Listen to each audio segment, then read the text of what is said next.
Shalom. Kabarnya hari ini? Yes, luar biasa. Sekali lagi ya, kalau Kak Selvi bilang, apa kabarnya hari ini? Adik-adik jawabnya yes, luar biasa. Apa kabarnya hari ini?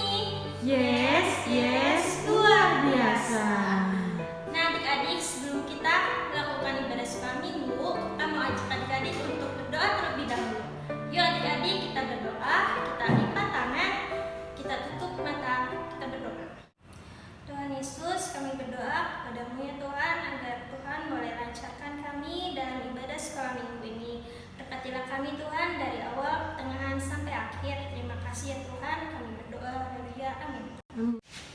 Shalom adik-adik yang dikasihi Tuhan. Berjumpa lagi nih hari ini dengan Kak Valen. Tapi hari ini kakak nggak sendirian loh. Kakak ada temennya nih di samping kakak. Siapa sih namanya? Kak Selvi. Halo Kak Selvi. Jadi adik-adik udah siap belum kita untuk memuji dan memuliakan nama Tuhan hari ini?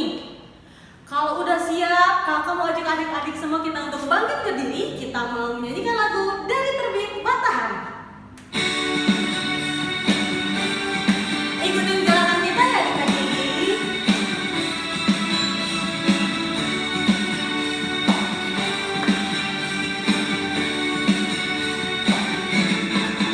Dari terbit matahari sampai pada masuknya biarlah nama Tuhan dipuji.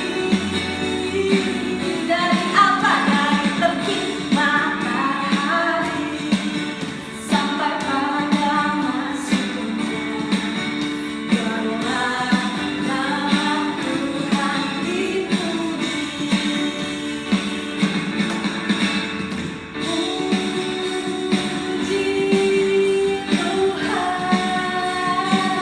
Puji Tuhan,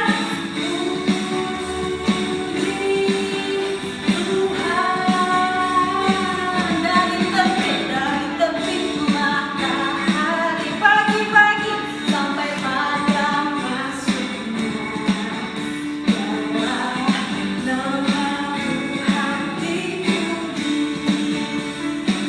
Dari terbit matahari sampai pada masuknya biarlah nama Tuhan dipuji. Dari terbit matahari sampai pada masuknya biarlah nama Tuhan dipuji.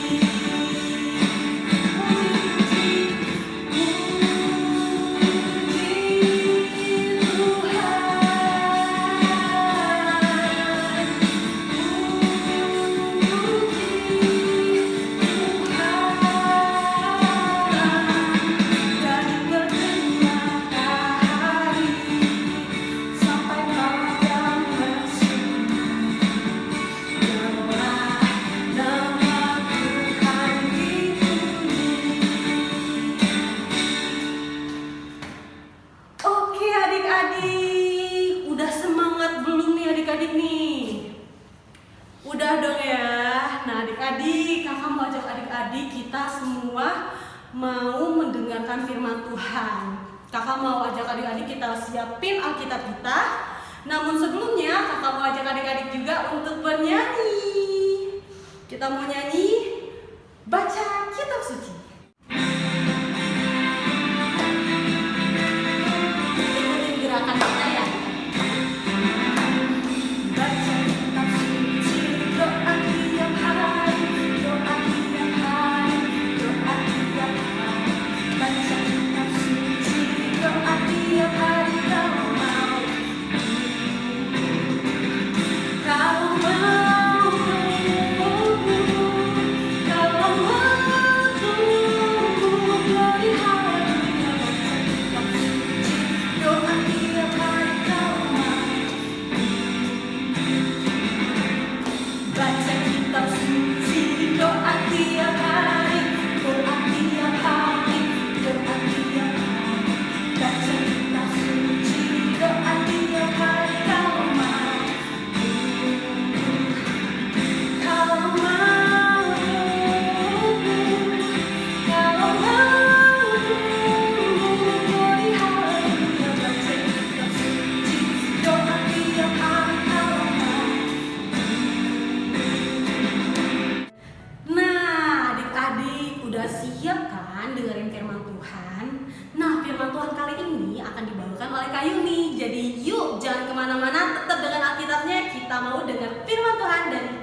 Shalom adik-adik yang ada di rumah, jumpa lagi bersama Kak Yuni di minggu kedua di bulan Mei.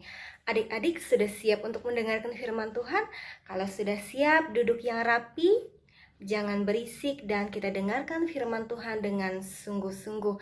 Mari kita bersatu di dalam doa. Kami bersyukur Tuhan buat pagi hari ini, jikalau kami boleh ada semua karena Tuhan.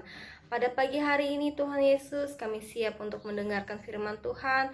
Kiranya Roh yang kudus menolong dan memelihara kami. Dalam nama Tuhan Yesus kami siap dengarkan firman Tuhan. Amin. Adik-adik, pada hari ini kita akan belajar dari Kisah Para Rasul pasal 11 ayat 19 sampai 30.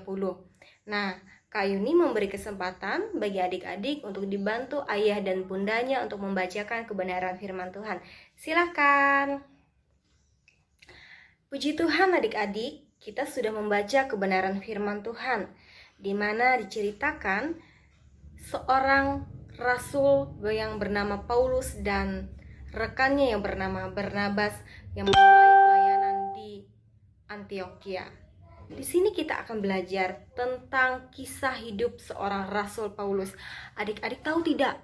Rasul Paulus itu dulu tidak percaya kepada Tuhan Yesus. Karena apa? Dia adalah orang yang kejam, orang yang jahat, bahkan dia suka sekali memusuhi orang-orang yang percaya kepada Tuhan Yesus. Namun, pada suatu hari hidup Rasul Paulus berubah. Dia berubah. Karena apa? Tuhan Yesus yang sudah naik ke surga menunjukkan diri kepada Rasul Paulus dalam berupa sinar dan suara. Sejak saat itu Rasul Paulus menjadi percaya kepada Tuhan Yesus karena hatinya sudah dijamah oleh Tuhan Yesus. Nah, tetapi para pengikut Tuhan Yesus, orang-orang yang percaya kepada Tuhan Yesus ragu. Mungkin gak ya kalau Rasul Paulus itu benar-benar berubah, benar-benar percaya kepada Tuhan Yesus dan menjadi orang yang baik. Karena kita tahu Rasul Paulus adalah orang yang sangat kejam. Tetapi melewati itu semua ada seorang yang bernama Barnabas. Barnabas ini adalah seorang yang sangat baik hati. Dia menjadi temannya Paulus, dia yang menjadi rekannya Paulus dalam melayani Tuhan Yesus. Nah, pada suatu ketika Barnabas dan Rasul Paulus pergi ke kota Antiokhia. Mereka berada di sana selama 1 tahun lamanya. Untuk apa? Yaitu untuk mengabarkan kebenaran tentang Tuhan Yesus. Tuhan Yesus menyertai pelayanan Barnabas dan juga Paulus. Oleh karena sebab itu banyak orang yang senang akan kehadiran Paulus dan juga Barnabas. Bahkan ketika para nabi-nabi dari Yerusalem datang ke kota Antiokhia yang mengabarkan bahwa di Yerusalem tengah terjadi kelaparan, maka para jemaat di Antiokhia, orang-orang yang ada di Antiokhia bersama-sama untuk mengumpulkan barang-barang ataupun memberikan bantuan bahan makanan kepada orang-orang yang ada di Yerusalem. Nah, mereka saling membantu, saling mendukung satu sama lain. Jikalau Barnabas menolong Paulus untuk lebih dekat hidupnya kepada Tuhan Yesus, jikalau Barnabas dan Paulus membawa kabar baik keselamatan bagi orang-orang di Antiokhia, dan orang-orang Antiokhia menolong orang-orang di Yerusalem, itu semua bukan karena kuat dan gagah mereka, melainkan karena Tuhan Yesus sudah lebih dulu menolong mereka. Adik-adik, dari firman hari ini kita mau belajar. Kita mau belajar dari Barnabas, di mana Barnabas mau datang, mau berteman kepada Paulus yang baru saja bertobat dari dosanya. Kita juga yang kedua, kita juga belajar dari jemaat di Antiokhia. Walaupun mereka berbeda kota dengan orang-orang yang ada di Yerusalem, tetapi tidak menghalangi mereka untuk membantu orang lain yang berbeda kota dengan mereka. Adik-adik, di sini kita belajar.